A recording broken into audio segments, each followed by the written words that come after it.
Alright guys, we're here in my garden and I'm gonna walk you guys around and just kind of show y'all, and it's kind of like an update, but we're also just kind of gonna see what we see.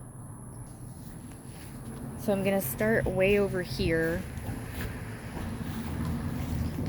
I'm gonna start where it begins. I may not do a ton of talking just because I just want y'all to see, but my neighbor just moved out over there with the elephants.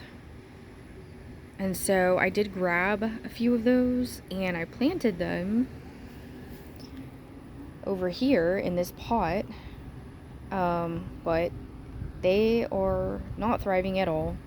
I don't know much, if anything, about growing elephant ears. So y'all feel free to comment if you want.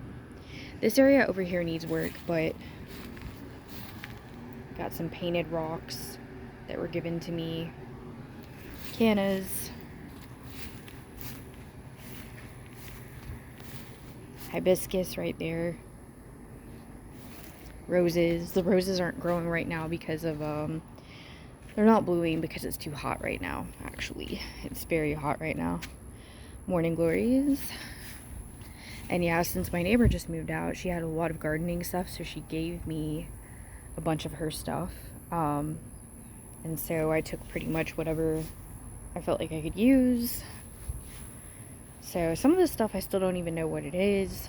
But yeah, obviously, as you can see, there's a lot.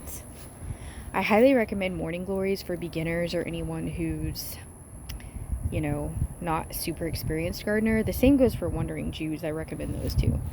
So my wandering Jews are growing underneath these morning glories. They do work well together. So you can have both simultaneously within reason. More morning glories. Trellises. Looks great here. There's all kinds of wildlife I tend to find, like butterflies. It's turning into more like a butterfly garden. I don't even know what this is. It's some type of weed, but I've left it like that because it looks healthy, and honestly, I just kind of like the way it looks. But that's just me. I'm not a super meticulous gardener. I don't believe everything has to look absolutely perfect. These are larger morning glories. Now, I just planted these this last spring, and they have gone mega wild.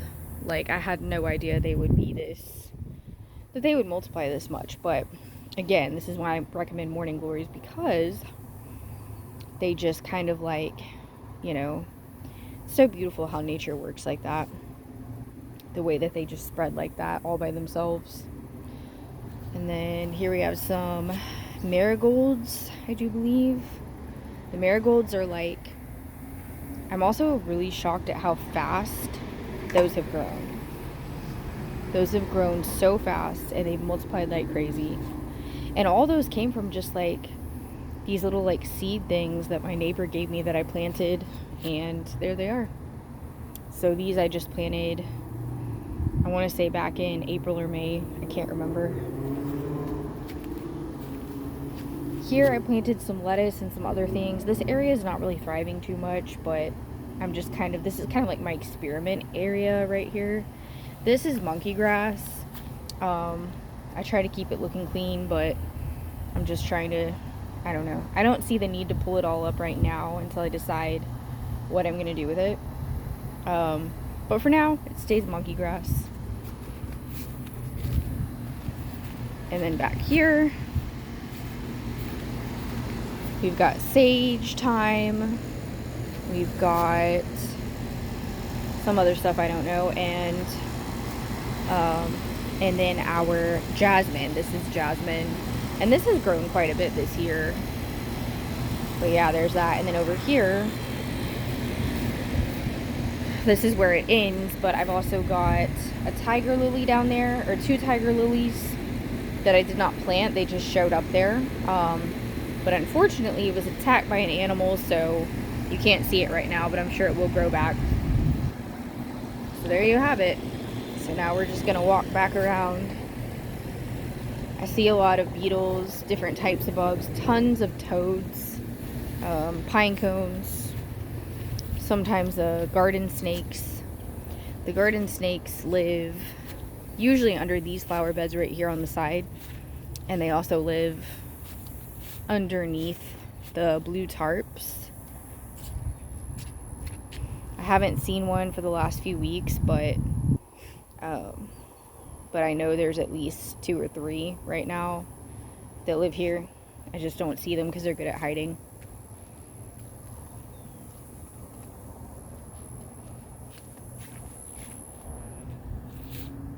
I do have to watch out for like spiders and things like that, and I don't stick my hands all the way in the flower beds without looking, or sometimes I wear gloves, but I'm really careful about that because you never know what's in there.